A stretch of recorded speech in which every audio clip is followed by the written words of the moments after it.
तन्निजान्तर्गतम् पश्यन्नात्मनि मायया बहिर्वोद्भूतं यथा निद्रया यः साक्षात् कुरुते प्रबोधसमये स्वात्मानमेवाद्वयम् तस्मै श्रीगुरुमूर्तये नमः इदं श्रीदक्षिणामूर्तये वागीशाद्यास्तु मनसः सर्वार्थानामुपक्रमे यन्नत्वा कृतकृत्या स्युः तन्नमामि गजाननम्। सर्वादो भगवतीं शारदाम्बां प्रणम्य तथा च भगवान काशी विश्वेश्वरं प्रणम्य मंचस्थ अधिमंचे विराजमानानां अतिथीनां प्रणम्य एवंच सरस्वती समुपासकानां प्रणम्य अद्य अस्मिन् कार्यक्रमे वर्तमान संदर्भे वेदांत दर्शनस्य उपादेयत इति विषयम् अधिकृत्य अयं कार्यक्रमः प्रचलति। आप सभी का मैं काशी हिंदू विश्वविद्यालय वैदिक विज्ञान की तरफ से हार्दिक स्वागत अभिनंदन करता हूँ। सर्वप्रथम मैं मंचस्थ अतिथियों से करबद्ध प्रार्थना करता हूँ कि दीप प्रज्वलन कर और महामना के पुष्प गुच्छ अर्पण कर महामना के चित्र पर अर्पण करें। मंचस्थ अतिथियों का मैं पुनः करबद्ध प्रार्थना करता हूँ।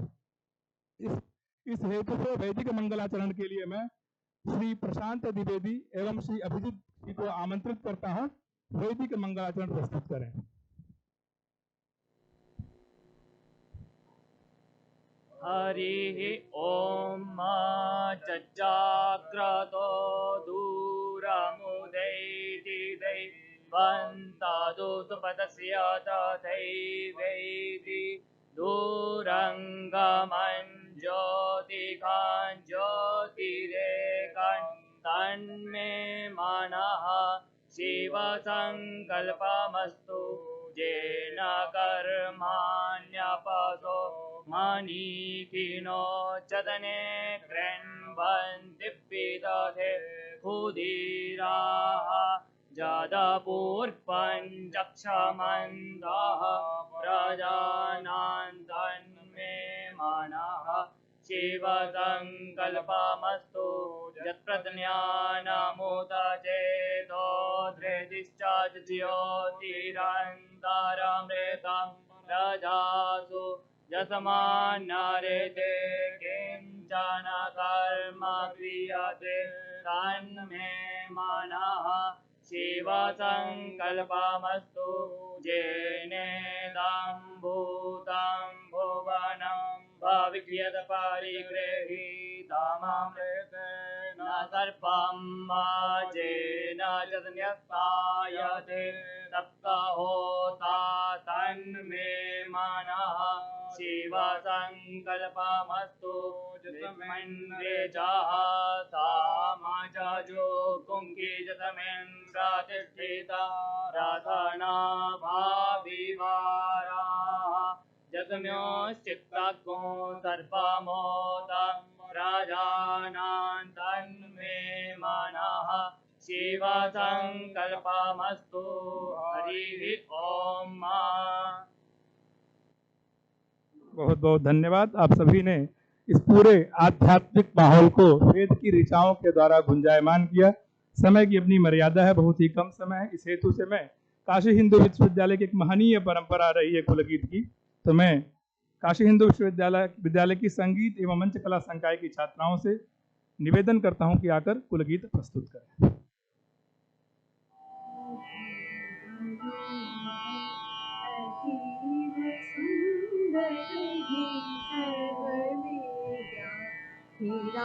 राजधानी राजधानी मधुर मनोहर अतीव सुंदर ये सर्वलीला राजधानी राजधानी ये तीनों लोकों से न्यारी काशी सुज्ञान धर्म और सत्यराशि बसी है गंगा के रम्य तट पर ये सर्वलीला विराजधानी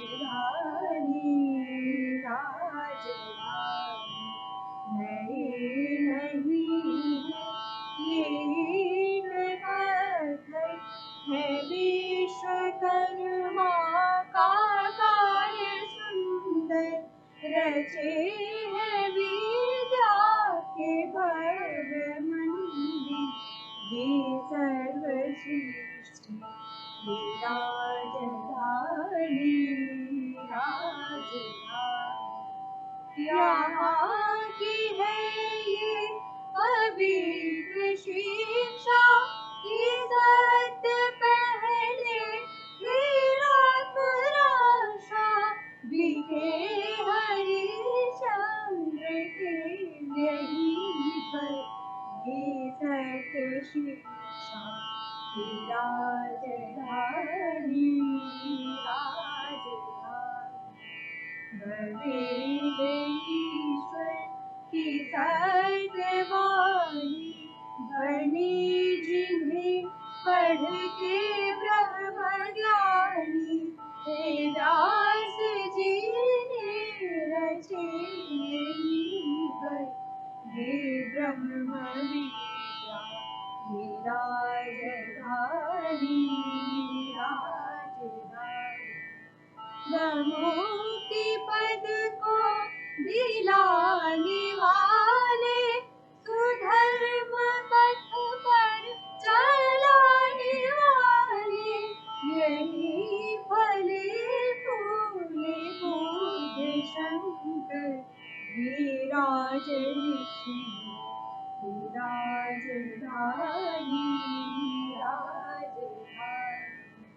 सुरम्य धाराएं करुणासी नहाए जिनमें कबीर तुलसी भला हो कविता का क्यों न आकर विराजधानी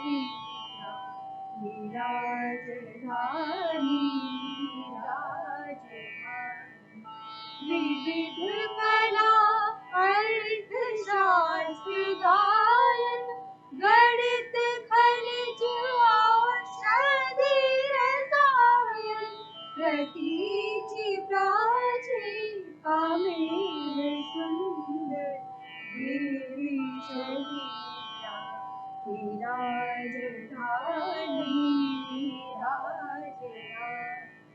ये मालवीय जी की देशभक्ति ये उनका साहस ये उनकी शक्ति प्रकट हुई है नदी होकर ये कर्म विराजधानी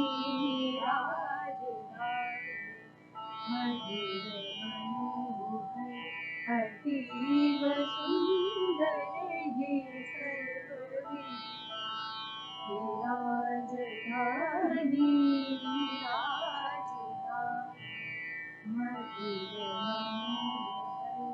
अतीव सुंदर ये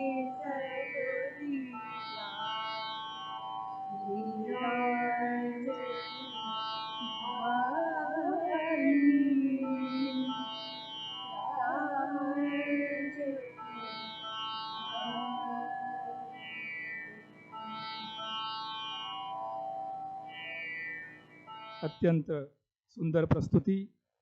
कहा गया है हमारे वेदों और शास्त्रों में गुरुमुखोच्चारणानुच्चारण विद्याध्ययन विधि, और काशी हिंदू विश्वविद्यालय की अपनी ये परंपरा रही है। इसीलिए कुलगीत के बाद करतल ध्वनि नहीं बजाई जाती है, जैसा कि आप लोगों ने हमारे लिए महामंत्र है। और उसी महामंत्र से हम पूरे जो विद्यार्थी यहाँ पे पढ़ते हैं, इसी महामंत्र को सजो के अपने जीवन में आगे बढ़ने की प्रेरणा लेते हैं। और यही विधि हमारे आचार्य और शिष्यों दोनों में ये पूर्णतया पाई जाती है। इसी क्रम में अब कार्यक्रम के आगे बढ़ाते हुए मैं मंचस्थ अतिथियों के माल्यार्पण हेतु मैं सर्वप्रथम श्री प्रोफेसर लल्लन मिश्र जी से करबद्ध प्रार्थना करता हूं कि श्री हमारे जो मुख्य अतिथि हैं आज के स्वामी जी मधुसूदन साईं स्वामी जी का माल्यार्पण कर स्वागताभिनंदन करें। और इस वैदिक विज्ञान केंद्र के समन्वयक प्रोफेसर उपेंद्र त्रिपाठी जी से करबद्ध प्रार्थना करता हूं कि आप दोनों महान महनीय विद्वान काशी हिंदू विश्वविद्यालय की तरफ से, वैदिक विज्ञान की तरफ से हमारे मुख्य अतिथि का माल्यार्पण कर स्वागताभिनंदन करें। आप सभी करतल ध्वनि के साथ स्वागत करें, अभिनंदन करें।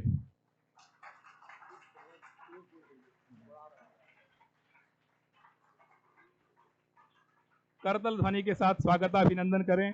अपितु कार्यक्रम की अपनी मर्यादा होती है, अपितु तपस्वी की तपस्या का सम्मान हम क्या कर सकते हैं, फिर भी एक औपचारिकता होती है। उस औपचारिकता का निर्वाह केंद्र की तरफ से, काशी हिंदू विश्वविद्यालय की तरफ से किया जा रहा है। आप सभी करतल ध्वनि के साथ स्वागत करें, अभिनंदन करें।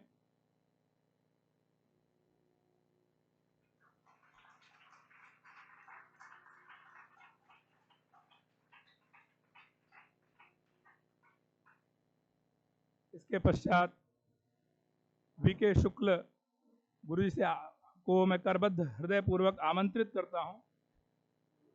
काशी हिंदू विश्वविद्यालय के संस्कृत विद्याधर्म विज्ञान संकाय के मानोन्नत आचार्य डिस्टिंग्विश्ड प्रोफेसर हृदय रंजन शर्मा गुरु जी का माल्यार्पण कर स्वागताभिनंदन करें। कहा जाता है कि गुरु के रूप में, पिता के रूप में सभी तरफ से हम लोगों के लिए सम्माननीय हैं और हर एक कार्य में हम लोगों के लिए आगे बढ़कर हम लोग को एक प्रेरणा देते हैं। तो आचार्य श्री शुक्ल जी से मैं करबद्ध प्रार्थना करता हूं कि गुरु जी का स्वागताभिनंदन करें और आप सभी करतल ध्वनि के साथ स्वागत करें।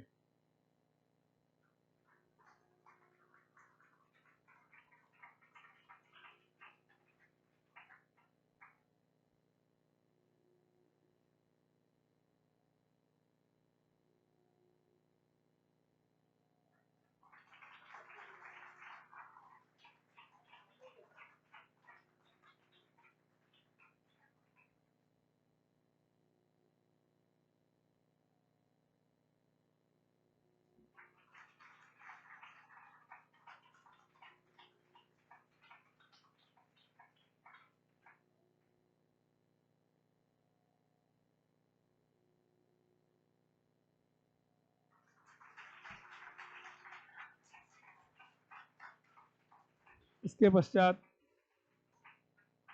श्री सत्य साई मानव अभ्युदय विश्वविद्यालय के कुलपति जी हम सबके समक्ष विराजमान हैं।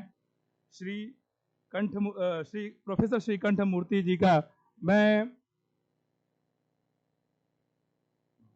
कर्नल संदीप जी से करबद्ध निवेदन करता हूं कि आकर कुलपति जी का एवं प्रोफेसर उपेंद्र कुमार त्रिपाठी से निवेदन करता हूं कि कुलपति जी का स्वागताभिनंदन करें। हम सभी करतल ध्वनि के साथ स्वागताभिनंदन करें। प्रोफेसर श्रीकंठ मूर्ति, कुलपति श्री सत्य साई मानव अभ्युदय विश्वविद्यालय। कहा गया है शास्त्रों में 10,000 विद्यार्थी जहां अध्ययन करते हों उन्हें कुलपति की, उसका जो संचालक होता है उन्हें कुलपति की संज्ञा दी जाती है।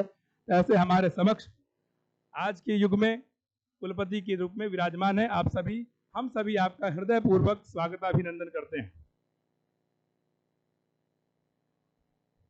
इसके पश्चात कार्यक्रम को अग्रसर करते हुए कार्यक्रम की रूपरेखा एवं स्वागत अभिभाषण के लिए मैं काशी हिंदू विश्वविद्यालय के और इस केंद्र के समन्वयक प्रोफेसर उपेंद्र कुमार त्रिपाठी गुरु से निवेदन करता हूं कि आकर मंचस्थ अतिथियों का तथा सभागार में उपस्थित सभी का स्वागत अभिभाषण कर हमें अनुग्रहित करें। प्रोफेसर उपेंद्र कुमार त्रिपाठी, वैदिक विज्ञान केंद्र समन्वय।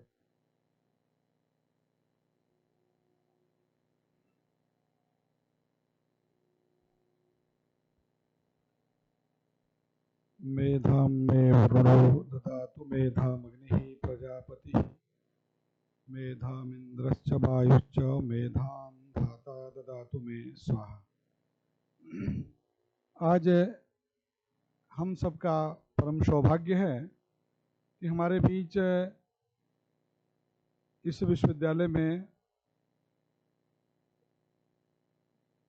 स्वप्नदर्शी लोकोपकारी सदगुरु श्री मधुसूदन साई जी यहाँ पधारे हैं।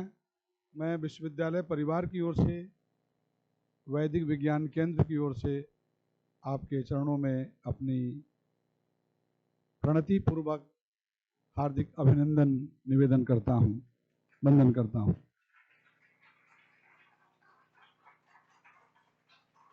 हमारे बीच काशी हिंदू विश्वविद्यालय के वेद विभाग के पूर्व अध्यक्ष, वैदिक विज्ञान केंद्र के सलाहकार समिति के वरिष्ठ सदस्य गुरुवर प्रोफेसर हृदय रंजन शर्मा गुरु जी, जो इस कार्यक्रम की अध्यक्षता कर रहे हैं, मैं आपके चरणों में भी अपनी प्रणति निवेदन करता हूं।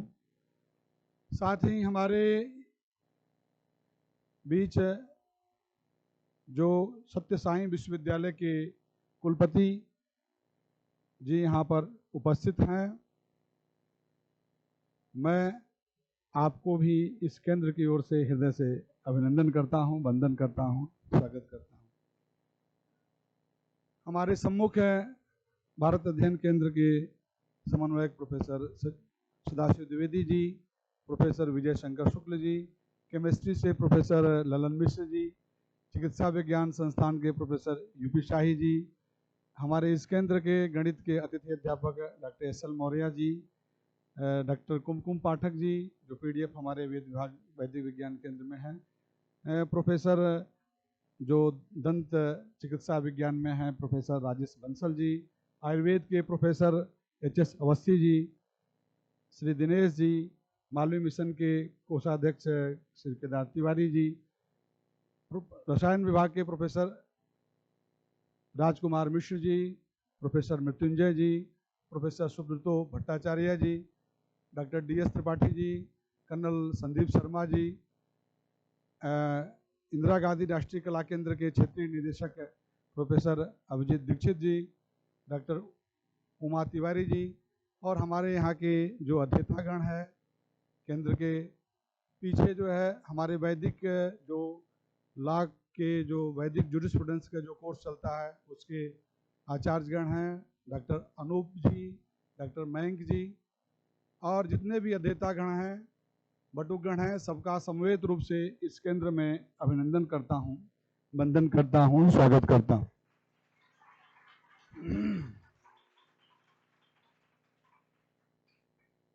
सदगुरु जी द्वारा जो स्थापित जो विश्वविद्यालय है सत्य साई मानव अभ्युदय विश्वविद्यालय, वहाँ मुझे जाने का अवसर मिला। मैंने उसको देखा, वहाँ एक वैदिक गुरुकुल भी प्रारंभ की गई है, वहाँ मेडिकल कॉलेज भी खोले गए हैं, और वहाँ की जो गुरुकुल की जो कंसेप्ट जो हम सोचते हैं या हमारी वैदिक चिंतन परंपरा में है, उसको आधुनिकता को जो प्रतीचि प्राची का मेल उभयविध वो आपके विश्वविद्यालय में देखने को मिलता है। इसलिए भी आपके विश्वविद्यालय और सदगुरु का और कुलपति जी का पुनः अभिनंदन वंदन। हमारे विश्वविद्यालय की जो महान संस्थापक भारत रत्न पंडित मदन मोहन मालवीय जी की संकल्पना भी यही रही है, प्रतीचि प्राची का मेल, मानव का जो कैसे अभ्युदय हो। अभ्युदय है जो हमारा धर्म का जो परिभाषा जो वैशेषिक दर्शन में प्राप्त होता है, तो अभ्युदय निश्रेयस सिद्धि सधर्म, जिससे निश्रेयस की सिद्धि हो, जो हम प्रेय से श्रेय की ओर जो हम उन्मुख करने की जो उद्भावना हमारे अंदर जागृत हो, वो हमें संस्कारों के द्वारा बचपन से जो संस्कार हम जो रोपित करते हैं उसके द्वारा ही हम आगे वह संस्कार बीज के रूप में फिर उसका अंकुरण, उसका पुष्पल पल्लवन और एक वृक्ष के रूप में संपूर्ण जीवन के रूप में पुरुषार्थ चतुष्टय की जो परिकल्पना हमारी भारतीय चिंतन परंपरा में है वो प्राप्त होती है। और उस भारतीय चिंतन परंपरा में प्रारंभिक क्रम से जो शिक्षा का जो गुरुकुल जो कंसेप्ट हमारी जो वैदिक दृष्टि रही है उसके द्वारा ही संभव है जो आज जो पूरे विश्व को एक दृष्टि देने में भारत सक्षम है, वह है गुरुकुल शिक्षा पद्धति और भारतीय संस्कार के द्वारा भारत का जो हमारा ज्ञान की जो दृष्टि है, जो हमारा वेदों की जो दृष्टि है, कृण्वन्तो विश्व आर्यम की जो दृष्टि है, वसुधैव कुटुम्बकम की दृष्टि है, सर्वे भवन्तु सुखिनः की जो दृष्टि है, ये सारी जो परिकल्पना है वह हमें वैदिक चिंतन परंपरा से ही प्राप्त होती है। और आज पूरे विश्व वह हमें हमारे तरफ आँख पलके बिछा करके वो देख रहा है, उसको दृष्टि देने में आज की वर्तमान सरकार भी उसकी ओर उन्मुख है। उसी क्रम से इस केंद्र की स्थापना माननीय प्रधानमंत्री जी ने 2018 में इसकी की। इस केंद्र की जो मूल भावना यह है कि वेद, वेदांग, उपवेद आदि जो शास्त्र हमारे यहाँ फैकल्टियों में पढ़ाए जाते हैं, सिद्धांत रूप में जो पढ़ाए जाते हैं, उनको हम प्रयोग विधि से, वैज्ञानिक विधि से उस पर शोध अनुसंधान के साथ साथ शिक्षण प्रशिक्षण के क्रम में ऐसे कोर्स डेवलप किए जाएं जो समाज में उसकी उपयोगिता सिद्ध हो। उस दृष्टि से हमारे सत्य साई विश्वविद्यालय भी इस ओर कार्य कर रहा है। वैदिक विज्ञान केंद्र भी उस ओर अग्रसरित है। मैं ज़्यादा समय न लेते हुए आज हमारे बीच जो मुख्यातिथि के रूप में सदगुरु मधुसूदन साईं जी यहाँ जो विराजमान हैं, उनका अभिभाषण, उनका आशीर्वचन हम सबको प्राप्त होगा। आप आधुनिक प्रतीची प्राची का मेल आपके ज्ञान पक्ष में भी है, और ऐसे भी आप जिस पीठ पर हैं वह एक सिद्ध पीठ है। आपके विषय में कुछ कहना सूरज को दीपक दिखाने जैसा है। मैं ज़्यादा समय न लेते हुए आज का जो एक विषय है वर्तमान युग में वेदांत दर्शन की उपादेयता, उस पर व्याख्यान आपके द्वारा हम सभी को एक मार्गदर्शन और पाथेय के रूप में प्राप्त होगा।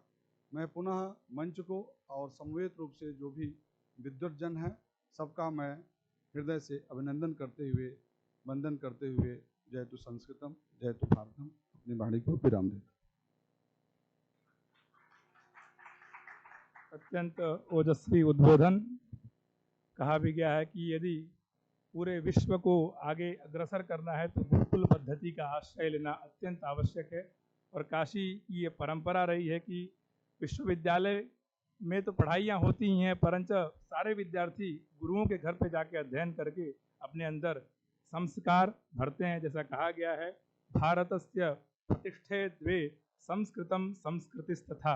अत्यंत ओजस्वी उद्बोधन। अब मैं जिस घड़ी का हम सबको प्रतीक्षा है, हम सब सुनना चाहते अपने अतिथि का, जो सामान्य तौर पर वेदांत दर्शन की बातें हम बहुत सारी सुनते आए हैं ग्रंथों में, परंतु आज साक्षात वेदांत पुरुष हमारे सामने विराजमान हैं। कहा गया गुरुपदिष्ट वेदांत वाक्य विश्वास श्रद्धा। तो गुरु के द्वारा उपदिष्ट जो भी वाक्य हमें प्राप्त होगा वो सब वेदांत के रूप में आएगा। अधिक समय नहीं लेते, मैं श्री सद्गुरु श्री मधुसूदन साईं जी के चरणों में प्रार्थना करते हुए तथा वैदिक विज्ञान केंद्र की तरफ से हृदय पूर्वक आदर पूर्वक निवेदन करता हूं, आप संस्थापक श्री सत्य साईं मानव अभ्युदय विश्वविद्यालय कि हमें वेदांत के ज्ञान से ओतप्रोत करें। पुनः एक बार करबद्ध प्रार्थना करता हूं। सद्गुरु श्री मधुसूदन साईं, संस्थापक श्री सत्य साईं मानव अभ्युदय विश्वविद्यालय।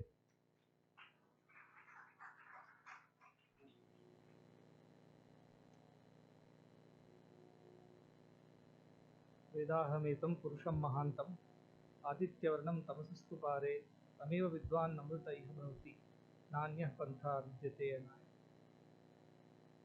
माननीय उपस्थित सभी वरिष्ठ विद्वानों को और सर्वप्रथम मालवीय जी की पुण्य स्मृति को नमन करते हुए, और ये जो कार्यक्रम का आयोजन त्रिपाठी जी ने किया है और हमारे हृदय रंजन शर्मा जी जो वरिष्ठ प्रोफेसर हैं, उनकी उपस्थिति यहाँ पर, ये सब बहुत ही एक मेरे लिए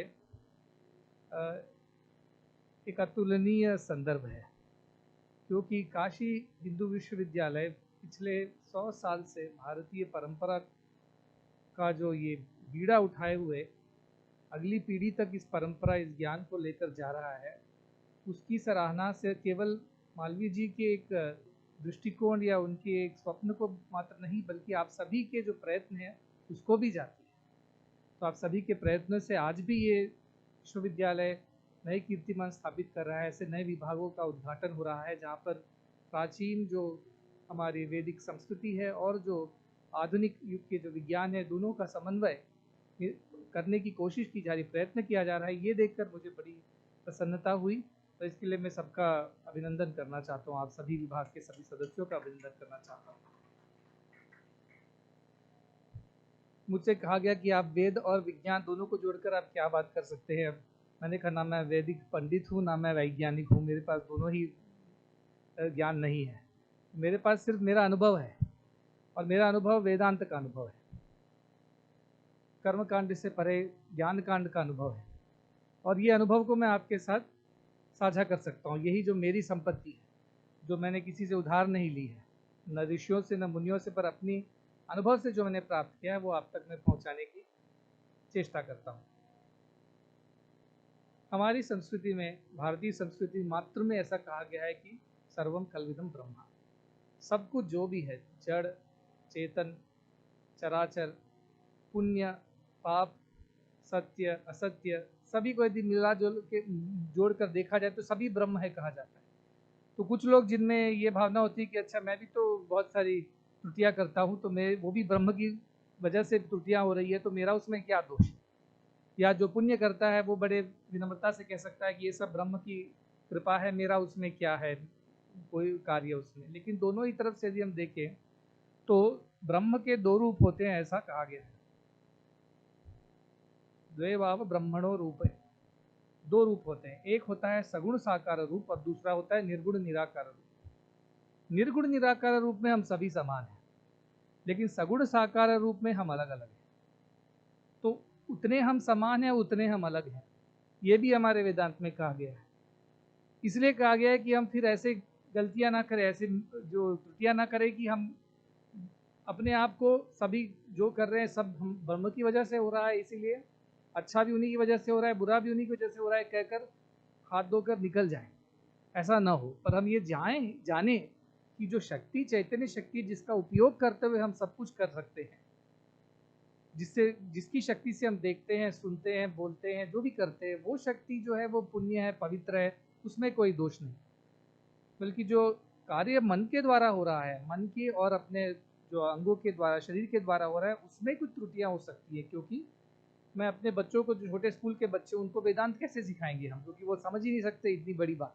आपको तो थोड़ा बहुत ज्ञान है यहाँ पर आप इस परंपरा से, लेकिन छोटे स्कूल के बच्चे कहते हैं how is God in everything, God only is doing bad, God only is doing right. So they argue like this. वो हमसे कभी कभी इस तरह से बात करते हैं, प्रतिवाद करते हैं। तो मैं उनसे कहता हूँ कि जो ब्रह्म है उसको ये विद्युत शक्ति की तरह मानिए, जिसका कोई रूप नहीं है, कोई एक गुण नहीं है, या कोई एक पर्टिकुलर जो है एक तरह की वो नहीं, वो जिसमें जाती है वो बन जाती है। अब विद्युत शक्ति जो है, अब ये ट्यूबलाइट के अंदर चली जाती है तो प्रकाश बनकर बाहर आती है, वही माइक के अंदर जाती है तो फिर ध्वनि बनकर बाहर आती है, वही विद्युत शक्ति ये पंखे के अंदर जाती है तो फिर हवा की तरह बाहर आती है। तो विद्युत शक्ति में कोई व्यत्यास नहीं है, वो एक ही है। वो जहाँ जाती है उसके जो प्रकृति के साथ मिलने पर जो भी उसका होता है, उसके वजह से जो हम देखते हैं वो उसका प्रमाण दिखता है हमें। परंतु यदि विद्युत शक्ति जो दिखती नहीं है वो है या नहीं, यदि ये बच्चा प्रश्न पूछता है, तो उसका प्रमाण सिर्फ ये ट्यूबलाइट से निकलता हुआ प्रकाश ही है। उसके लिए हम दूसरा कोई प्रमाण दे नहीं सकते। उसको उंगली डालेंगे विद्युत के सर्किट में तो वो प्रमाण देने लायक प्रमाण ही नहीं है। एक ही प्रमाण है जो दिख रहा है इस प्रकृति रूप में, वो चैतन्य से ही पूरी तरह उज्ज्वलित है और उसी के शक्ति से सब कुछ चल रहा है। तो विद्युत की वजह से यहाँ पर पंखा चल रहा है या फिर बिजली की वजह से यहाँ पर लाइट जल रही है, ये इसमें बिजली का कोई ना दोष है ना उसमें कोई उसका गुण या सम्मान है। आपको मुझे थोड़ी मतलब हम लोग इतनी हिंदी नहीं बोलते हैं, अभी दक्षिण भारत में रहते रहते हिंदी की आदत ही छूट गई है। अब हम अंग्रेजी का ही ज़्यादा दुरुपयोग और उपयोग जो भी करते हैं, तो इसलिए मेरे लिए कहना बहुत मुश्किल है हिंदी में। लेकिन मैं अंग्रेजी में, क्योंकि बच्चे वहाँ सब अंग्रेजी माध्यम में पढ़ते हैं, तो इसलिए आसान है मेरे लिए। पर मैं उनको यही समझाता हूँ कि electricity is not at fault. If somebody is feeling hot because the light is too bright, or somebody is feeling cold because AC is too cool, it is not the fault of the electricity. Like that, जो निर्गुण निराकार ब्रह्म है वो सब में समान है। सगुण साकार ब्रह्म की वजह से ये सारे भेद में प्रपंच में दिखते हैं, जगत में दिखते हैं।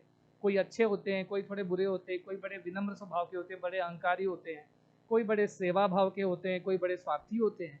तो ये स्वार्थ, सेवा, अहंकार या विनम्रता, ये सब जो है वो निर्गुण निराकार ब्रह्म जो है प्रकृति के साथ जब उसका क्रियान्वयन होता है, तब उसके प्रतिरूप के रूप में ये सब हमें अनुभव होते हैं।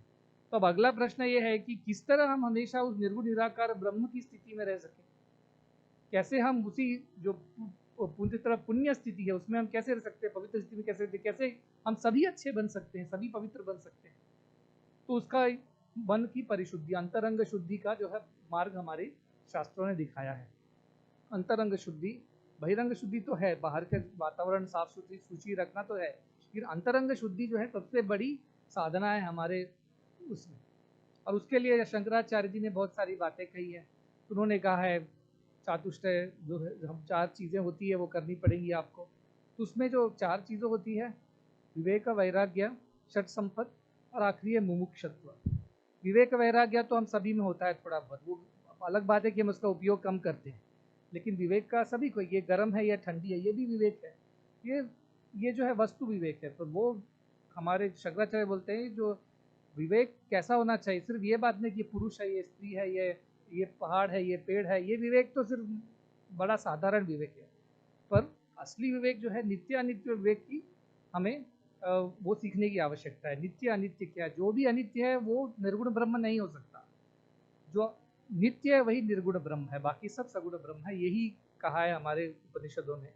तो हम बच्चों को यही सिखाते हैं कि क्या करने से आपको शाश्वत सुख मिलता है।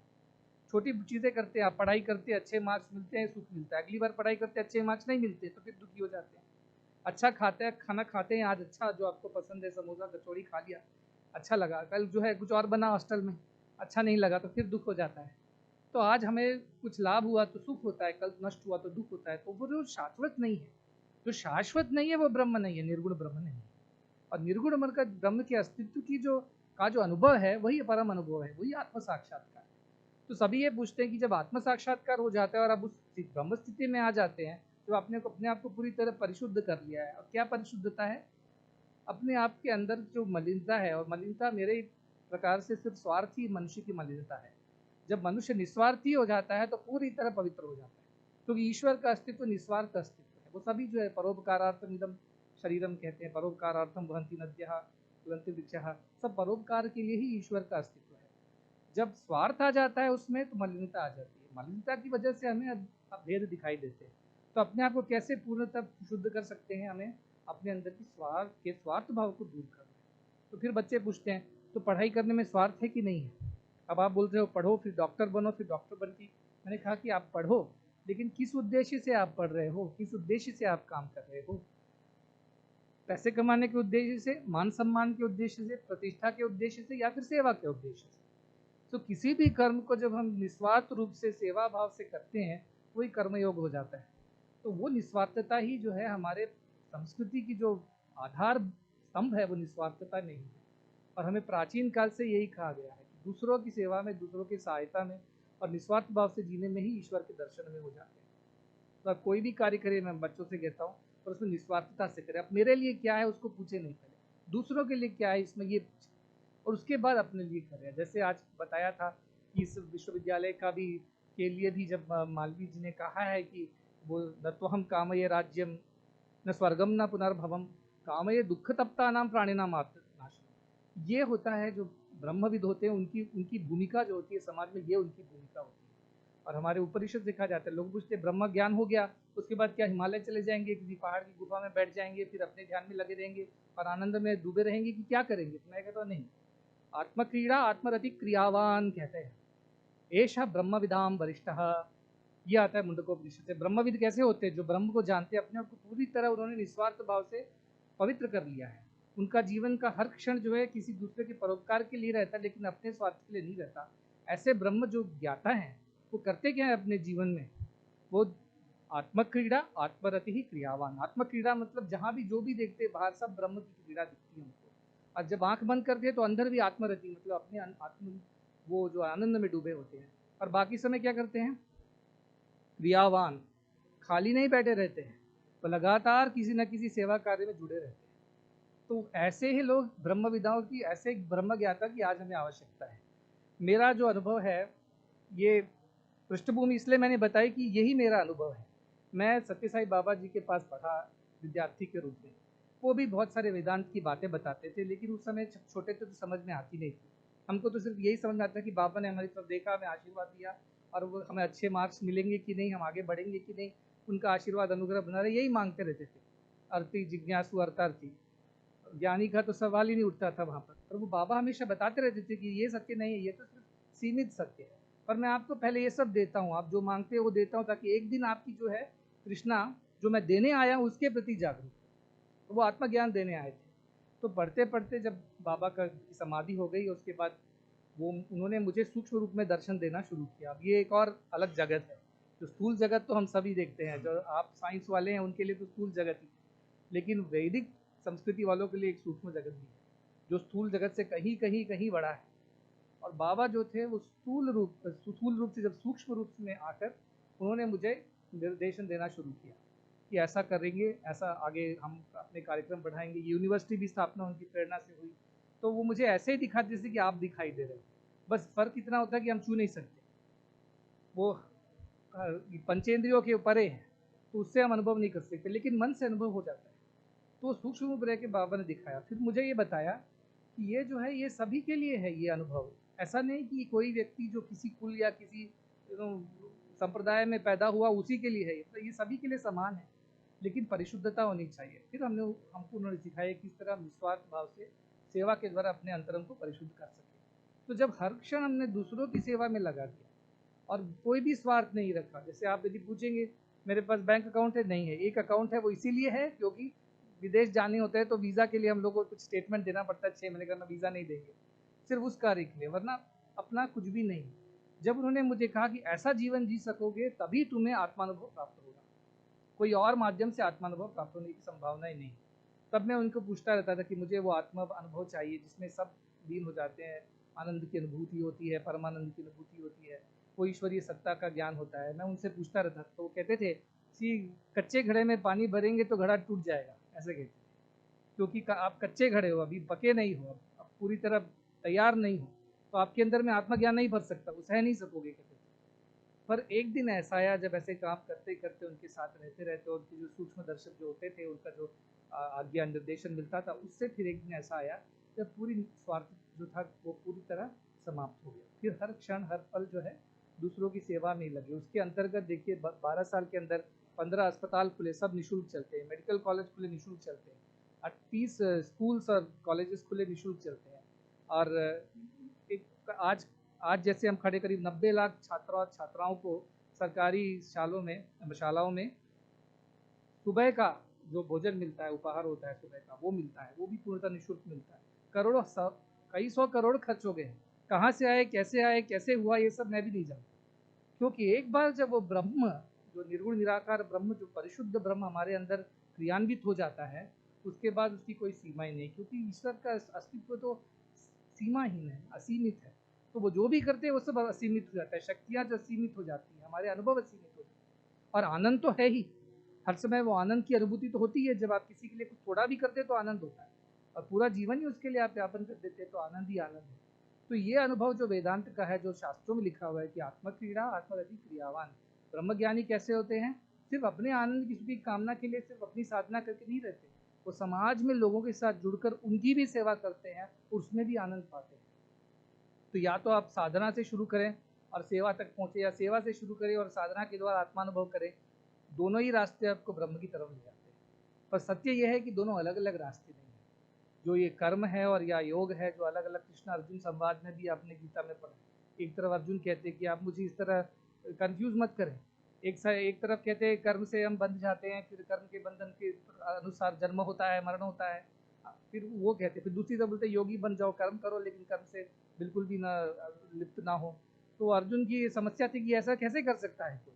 तो पूछते हैं कोई है ऐसा इस जगत में जो ऐसा जीता है, जो कर्म भी करता है और कर्म में लिप्त भी नहीं होता है। वो पूछते हैं प्रज्ञा प्रतिष्ठिता जो होते हैं कैसे होते हैं वो लोग, उनसे पूछते तब कृष्ण जी कहते हैं ऐसे ही होते हैं, कोई स्वार्थ नहीं होता उनमें, कोई काम क्रोध वीतराग भय क्रोधा कुछ भी नहीं होता उनके अंदर। वो सभी के सुख, सभी के आनंद, सभी की सेवा, सभी के जैसे उन्हें कहा सर्वे भवन्तु सुखिनः की भावना से कार्यरत होते हैं। तो ऐसा जो कर सकता है उससे ब्रह्मानुभूति होनी ही है, आज नहीं तो कल होनी है, इसमें तो कोई संशय ही नहीं। कब होनी है वो आप पे आधारित है कि आप कितने उसके प्रति तत्पर हैं, कितने आप निस्वार्थ रूप से जीवन जी रहे हैं, उसके अनुसार आपको उस ब्रह्म अनुभव की प्राप्ति होगी। तो बहुत सारे तरीके हैं, कर्मयोग है, ज्ञान योग है, भक्ति योग है, हर तरह के योग हमारे शास्त्र में लिखे गए हैं। पर आज के आधुनिक युग में सबसे अच्छा योग मेरे अनुसार निस्वार्थ सेवा का है, वही कर्मयोग ही है एक तरह से, लेकिन वो निस्वार्थ सेवा का जो मार्ग है वो सबसे छोटा, सबसे क्या कहें तेज चलने वाला मार्ग है, जो आप I call it shortcut to divinity. वो शॉर्टकट है, लंबे रास्ते से भी जा सकते हैं, लेकिन ये छोटा रास्ता है जो आपको तुरंत भगवान तक पहुंचाता है। तो मेरा आप यूट्यूब से यही अनुरोध है कि वेदांत दर्शन को कोई पाठ्यक्रम का भाग समझकर उसके कुछ ब्रह्म सूत्र को कंठस्थ करके या फिर उसके ऊपर बड़े बड़े विवरण और वाद प्रतिवाद में आप ना फंसे, वो उसकी अंतहीन है, वो कितना भी हम सीखें वो कमी है। लेकिन अनुभव के प्रति आप जागरूक रहे हो। अनुभव करने की आप में एक लालसा होनी चाहिए कि मुझे वो आत्मानुभूति होनी चाहिए जिसमें मैं ईश्वर के दर्शन सब में कर सकूँ। और जब दर्शन करेंगे तो फिर अगला क्या होगा, आप सीधे चुपचाप नहीं बैठेंगे, आप तुरंत क्रियान्वित हो जाते हैं। किस लिए? दूसरों की भलाई के लिए, दूसरों की सेवा के लिए। तो वेदांत का सबसे प्रैक्टिकल एप्लीकेशन यदि कहें इस जगत में क्या है, इस जगत में betterment of the world, welfare of the world, वही आत्मनो मोक्षार्थम जगत हिताय च, वही आत्मा की मुक्ति में ही जगत का हित भी है। या जगत का हित करोगे तो आत्म मोक्षार्थम वो भी मिल जाएगा। दोनों एक ही सिक्के के दो पहलू हैं। तो आप किधर से भी शुरू कीजिए। यंगस्टर्स के लिए, जो युवक है, उनके लिए मेरा ये कहना है कि उनमें रजत ज़्यादा होता है, उनमें सत्व होता है लेकिन रजत ज़्यादा होता है। तो आप उस रजस को अच्छी दिशा में आप लगाएं, सेवा की दिशा में लगाएं, सीखें ज्ञान का। आप सीखें, इस जो विश्वविद्यालय में आप पढ़ रहे सीख, लेकिन उसका उपयोग जो है उस निस्वार्थ सेवा के लिए। तो मुझे सैलरी मिलेगी, फिर मेरा प्रमोशन होगा, ज़रूर होगा, क्यों नहीं होगा। जो मिलेगा वो एक ईश्वर प्रसाद के रूप में आप ग्रहण कीजिए, और जो आप कर रहे हैं वो ईश्वर को नैवेद्य समर्पित करते हैं, ऐसा सोचकर आप कार्य कीजिए। बस ये दो प्रिंसिपल आप फॉलो कीजिए। जो भी मैं सीख रहा हूँ, कर रहा हूँ, वो ईश्वर को समर्पित है। और जो कुछ भी उससे आता है, मान सम्मान प्रतिष्ठा हो या जो भी उसके, चाहे वो एक छोटा सा सैलरी ही क्यों ना हो, सब जो ईश्वर प्रसाद के रूप में आप ग्रहण करके चलते रहिए। और एक न एक दिन आपको वो ब्रह्मानुभूति होनी ही है, वो निश्चय है। मैंने बच्चों को भी, अपने छोटे छोटे बच्चों को भी यही कहा है कि देखिए, आप पहले तो ये अपने मन से निकाल दिए कि मैं पापी हूँ, पापात्मा। वो हमारे मंत्र वाले कहते हैं, और मैं नहीं कहने देता हूँ पापो हम पापो हम, मैं कहता हूँ नहीं, बोलो मत ये, क्योंकि उससे मन में बैठ जाता है कि मैं पाप करने के लायक ही हूँ, और पाप करता हूँ जब उसमें गलत क्या है, क्योंकि मैं तो पैदा ही पापी हुआ हूँ। तो वो भाव ही निकाल दो। हम लोग भगवान ही है, हम ईश्वर ही, हमारी सत्ता ईश्वरी सत्ता है, लेकिन उसकी अनुभूति नहीं हो रही है। क्यों? क्योंकि कुछ तो त्रुटियाँ हमने हैं, कुछ तो है जो नहीं हो रहा है। यही लाइट जो है लाल रंग के बल्ब से निकलेगी तो लाल प्रकाश के रूप में दिखाई देगी, वही पीले रंग के बल्ब से निकलेगी तो पीले प्रकाश के रूप में दिखाई देगी। प्रकाश का कोई अस्तित्व नहीं, प्रकाश का कोई गुण नहीं, वो तो कलरलेस है। लेकिन वो जिसके माध्यम से आ रही है, उसके माध्यम से अब रंग रंग बढ़ जाते हैं। तो मैं बच्चों को ये कहता हूँ कि आपका मन जब पूरी तरह परिशुद्ध हो जाएगा, जिसमें अहंकार ममकार की भावना पूरी तरह समाप्त हो चुकी है, वही मन परिशुद्ध मन है। जिसका मन वैसा हो जाएगा, उस मन से जब ईश्वर प्रकट होंगे, उनकी अभिव्यक्ति होगी, तो वो पूर्ण रूप से ईश्वरीय अभिव्यक्ति होगी। उसमें मानव या फिर दानव तरह की जो भी मलिनता है वो नहीं दिखाई देगी। तो ये कैसे कर सकते हैं? उसका निस्वार्थ सेवा कीजिए, यही मेरा मार्ग है, यही मुझे बाबा ने सिखाया है। और मेरे वो गुरु हैं, क्योंकि वो मेरे साथ रहकर उन्होंने हर क्षण दिखाया। तुम आत्म साक्षात्कार का चाहते हो, मैं भी चाहता था कि कहीं हिमालय चले जाएं या हरिद्वार चले जाएं या उसके ऊपर कहीं भी जाएंगे तो आत्म साक्षात्कार संभव हो सकेगा। उन्होंने कहा कहीं जाने की आवश्यकता नहीं, जहाँ हो वही रहो। लेकिन कैसे रहो? निस्वार्थ भाव से रहो, निस्वार्थता से आप जिए, आपको वेदांत अनुभव होगा ही। और ये सबसे बड़ी खुशी की बात ये कि हम इस भारतीय संस्कृति के सुपुत्र सुपुत्रियाँ हैं। हम यहाँ जन्मे हैं, किसी और देश में जन्मते तो ये सब पता भी नहीं होता। वो यही कहते रहते कि आप पापी हो, आपको नर्क मिलेगा, आप पुण्यात्मा, आपको स्वर्ग मिलेगा। स्वर्ग नर्क के बाद क्या है कोई नहीं जानता। पर हमारे यहाँ बिल्कुल स्पष्ट है कि आप जीवात्मा हो, आप परमात्मा के अंश हो, और आप में भी उतनी ही गुणवत्ता है, उतनी ही परिशुद्धता है, उतना ही तेजस है जितना कि परमात्मा है। पर आपको उसका अनुभव नहीं है, आपका ज्ञान नहीं है। ज्ञान होते ही आपको वो पूर्ण अनुभव हो जाएगा, और फिर आपको उस आनंद की प्राप्ति हो जाएगी। और सभी यदि वो आनंद में जी सके, ईश्वरीय अनुभूति में जी सके, तो इस विश्व में कोई भी ऐसा कार्य नहीं होगा जिसके कारण किसी को भी कोई तकलीफ होगी। जब आप कह रहे हैं सर्वे भवन्तु सुखिनः, कैसे साध्य है ये? सर्वे सन्तु निरामयाः कैसे साध्य है? सिर्फ वेदांत ज्ञान से साध्य है। जब हम सबने ईश्वर के दर्शन करते हैं, सबको अपना ही स्वरूप मानते हैं, तो अपने को ही कोई कैसे नष्ट कर सकता है? सभी की सेवा, सभी से प्रेम, ये बाबा का भी जो संदेश रहा है, उसी संदेश में चलते हुए हम आगे का भी कार्य कर रहे हैं। तो मेरे लिए वेदांत सिर्फ इतना है कि यदि वो उसका ज्ञान हो जाए आपको, तो पुस्तक ज्ञान नहीं, मस्तक ज्ञान नहीं, ये एक अनुभव ज्ञान जब हो जाए, क्योंकि इसको न विद्मो न विजानीमो यथैतद् अनुशिष्यात्। कैसे पढ़ाएं इसको? पढ़ा ही नहीं सकते इसको, ये सबका अपना अपना अनुभव है। तो इस अनुभव को पाने के लिए आप निस्वार्थ जीवन जिए। ये कलयुग में सबसे जो है श्रेयस्कर मार्ग है, और ये शॉर्टकट, जैसे मैंने कहा, सबसे तेज छोटा रास्ता यही है भगवान की तरफ। और भगवान भी यही चाहते, इतने लोग दीन दरिद्र दुखी हैं इस दुनिया में, उनका भी भला हो जाएगा, आपका भी उद्धार हो जाएगा, और सबसे ऊपर है परमात्मा का जो अस्तित्व है वो आपकी उसको अनुभूति हो। ऐसी प्रार्थना के साथ, ऐसे आशीर्वाद के साथ। मेरे पास ज़्यादा समय नहीं है, पर मैं जो मेरा अनुभव है मैं आपसे बताना चाहता था। और मेरा विश्वास है कि आगे हम जो है विज्ञान और वेद के क्षेत्र में भी काम कर सकेंगे, चाहे वो वैदिक गणित हो, चाहे वो विज्ञान की बातें हो। और मुझे विश्वास है कि दोनों संस्थाएं मिलकर विश्व कल्याण में अपना योगदान दे सकेंगी। पुनः आप सभी महानुभावों को मेरा नमन, और पाटिल जी को बहुत बहुत धन्यवाद, शर्मा जी को बहुत बहुत धन्यवाद कि आपने इसका आयोजन किया। आप सभी को भी सत्यसाई मानव अभ्युदय विश्वविद्यालय कर्नाटका में आपका स्वागत है। और हो सकता है किसी न आप कुछ ऐसा आयोजन करें तो आप सभी वहाँ पर पधारें और आप भी जानें, और आप भी हम सिखाएं कि आप जो यहाँ कर रहे हैं, आपके बच्चे भी हमारे बच्चों से बातें करें, उनको भी समझ में आए। तो ऐसे ज्ञान का वर्धन होता रहे, इसी अपेक्षा के साथ नमस्कार। अत्यंत ज्ञानपूर्ण और भावपूर्ण उद्बोधन। जैसा कि कहा गया, वेदों का सार वेदांत है, और वेदांत का भी सार आपने बहुत ही कम शब्दों में कह दिया।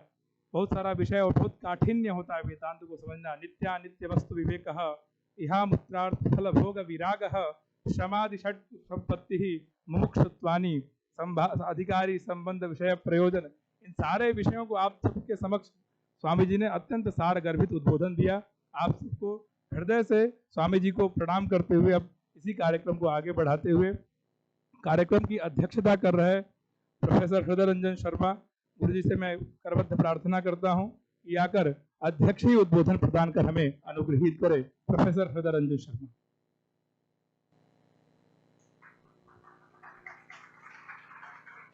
ओम श्री वेद पुरुषाय नमः। मंच पर विराजमान परमादरणीय पूज्य स्वामी जी महाराज, जी कुमार जी, मंच पर विराजमान समस्त महनीय विद्वज्जन, विदुषियाँ, छात्र छात्राएं एवं अन्य सभी संत। महाराज जी का आज का व्याख्यान वस्तुतः एक ऐसे परम साधक का अनुभूति परक व्याख्यान है, जो आप जब बोल रहे थे ऐसा लग रहा था आप कहते चले जाएं। वह सीधे हृदय को स्पर्श कर रहा है और उसे शोधित करते हुए एक ऊर्जा प्रदान कर रहा है। वस्तुतः जो आज का विषय है अद्वैत वेदांत का, वह अनुभूति का विषय है। आपने कहा अनुभूति परक जो आपको यह ज्ञान मिला है, दूसरी चीज गुरु कृपा। और वह अनुभूति परक जो ज्ञान है गुरु कृपा से ही प्राप्त होता है।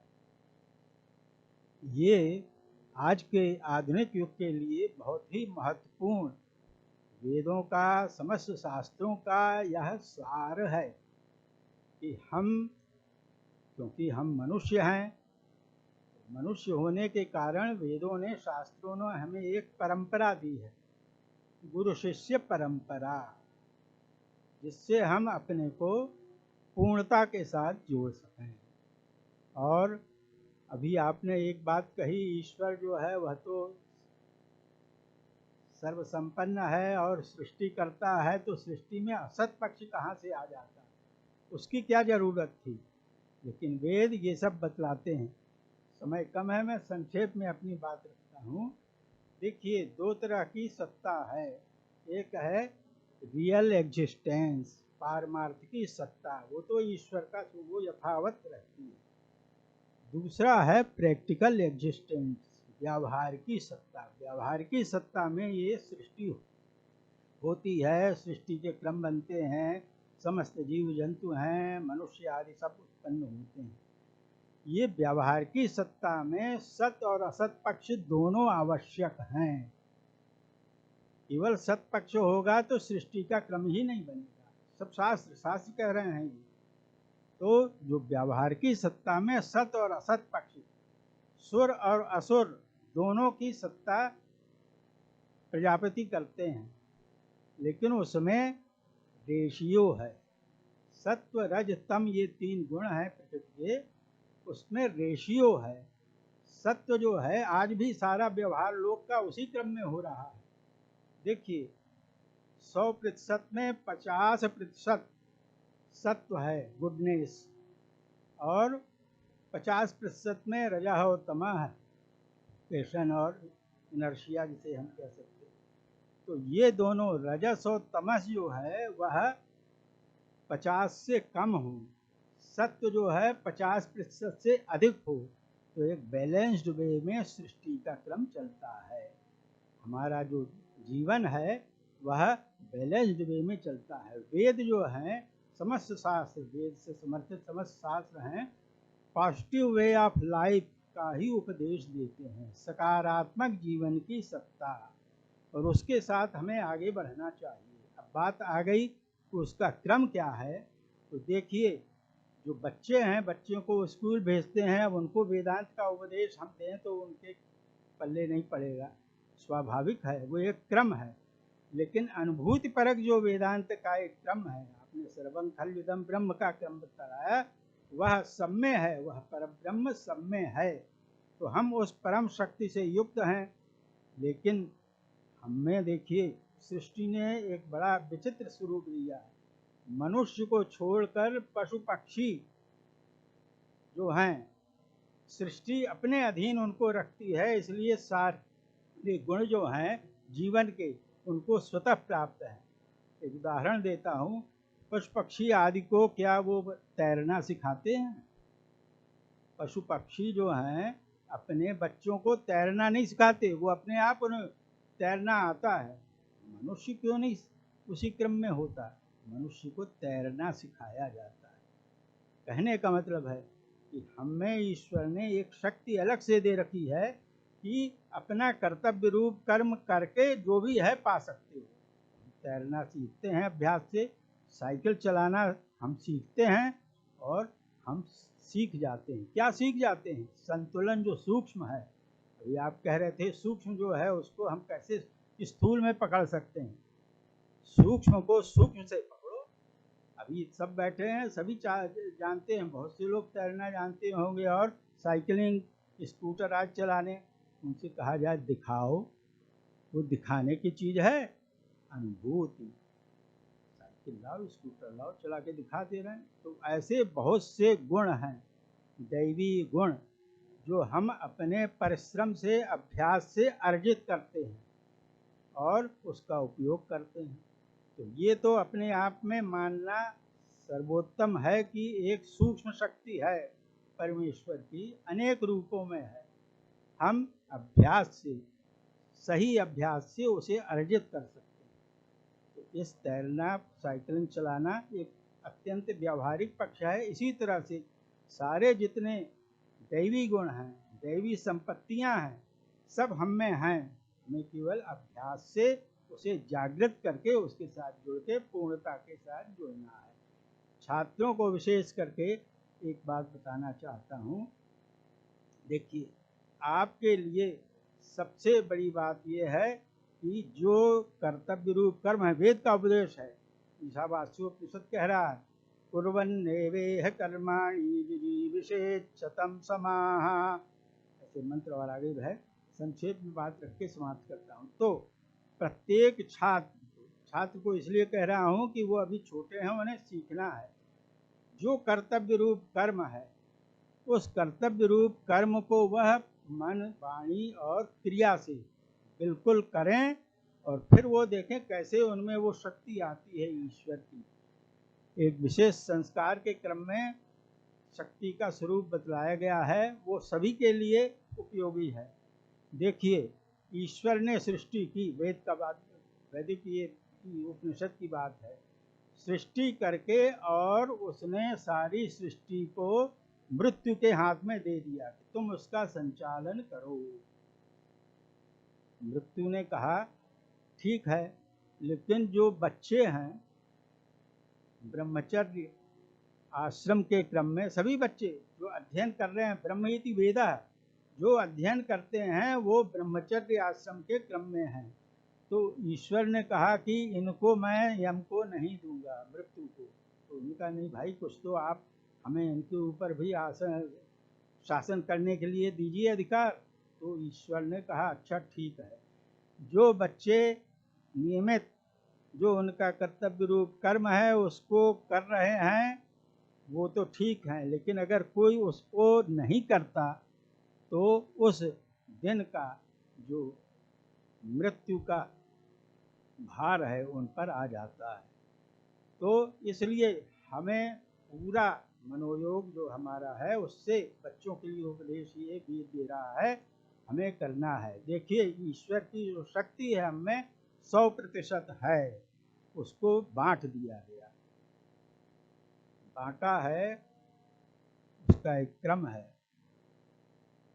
अग्निम पदा, मृत्युम पदा, आचार्यम पदा और स्वस्य आत्मनः पदा। केवल 25% ईश्वर ने हमें अपनी शक्ति दे रखी है, बाकी अग्निम पदा, अग्नि को प्राचीन काल में वह था समुदाहरण आदि करके जो है लोग लाते थे और उसका क्रम बनता था। आज जो भी जिसका कर्तव्य रूप कर्म है वह पढ़ाई का है करे, तो वह अग्नि अपना तेजस तत्व बच्चों में विकसित करती है। 25 से हम बढ़ रहे हैं आगे।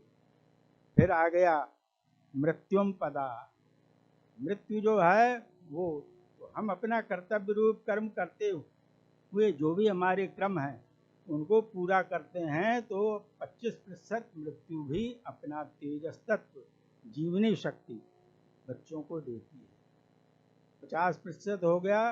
तीसरा है आचार्यम पदा, अपने गुरु को, अपने जो हमारे आचार्य हैं उन्हें ईश्वर मानकर उनका उपदेश, उनकी शिक्षा हम ग्रहण करें तो उससे 25% और हमारी जो ब्रह्म की शक्ति है बढ़ती है।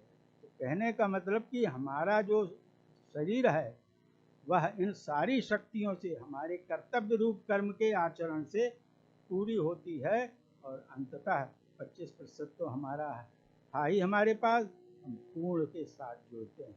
100% पूर्ण हुआ तो वह पूर्णता हमें प्राप्त होती है। यह क्रम महामना जी का भी संकल्प था, यहाँ के क्रम में वह चीज़ प्रवर्तित है।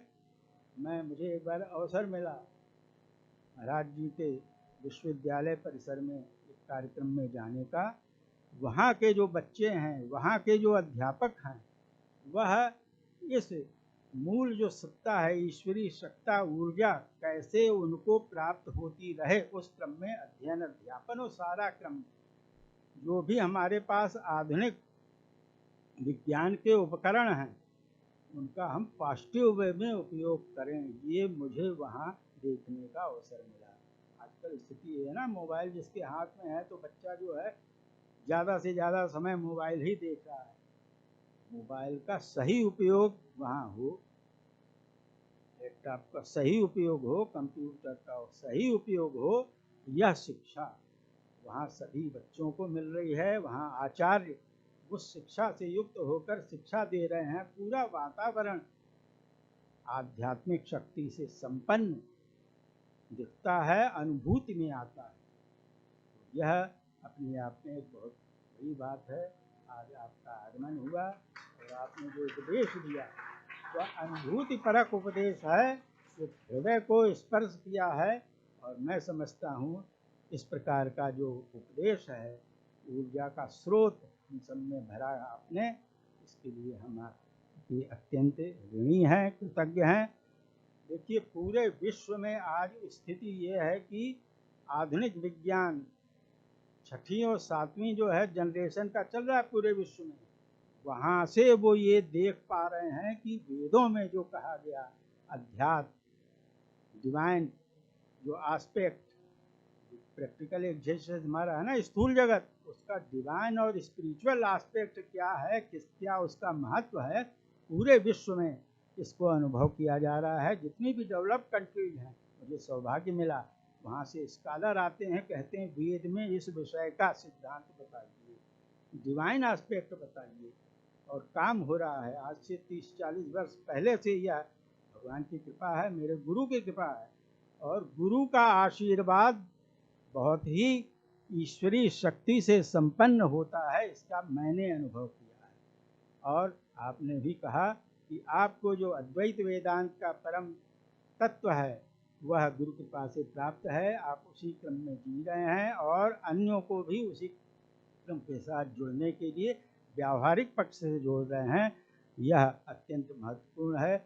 फिर मैं आपके प्रति कृतज्ञता ज्ञापित करता हुआ और सभी को नमन करता हुआ विराम लेता हूँ। धन्यवाद।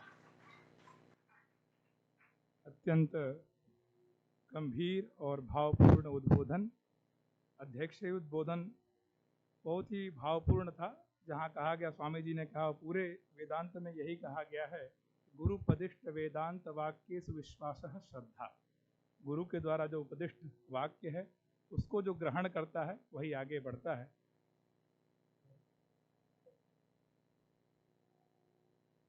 इसके पश्चात समय की अपनी एक मर्यादा है। धन्यवाद ज्ञापन के लिए मैं शोधक छात्र नवनीत पाठक जी से निवेदन करता हूँ कि आकर कार्यक्रम की औपचारिकता के हेतु धन्यवाद ज्ञापन।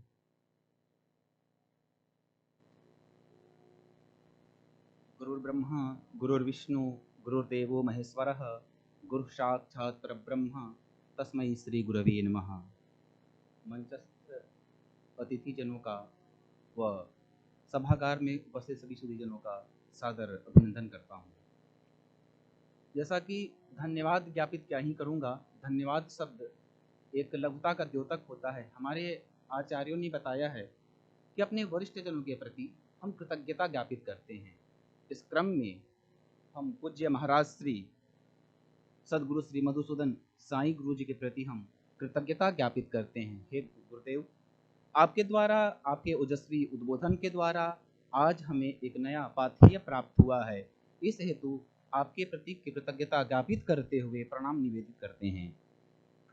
साथ ही आप सभी उपस्थित सभी जनों के प्रति, सभी सुधी जनों के प्रति हम आपके प्रति आभार प्रकट करते हैं, कृतज्ञता ज्ञापित करते हैं। इसके पश्चात सभी अपने स्थान पे हम खड़े हो जाएंगे और ध्येय मंत्र का पाठ करेंगे। ओम पूर्णमिदं पूर्णात् पूर्णमुदच्यते पूर्णस्य पूर्णमादाय पूर्णमेवावशिष्यते।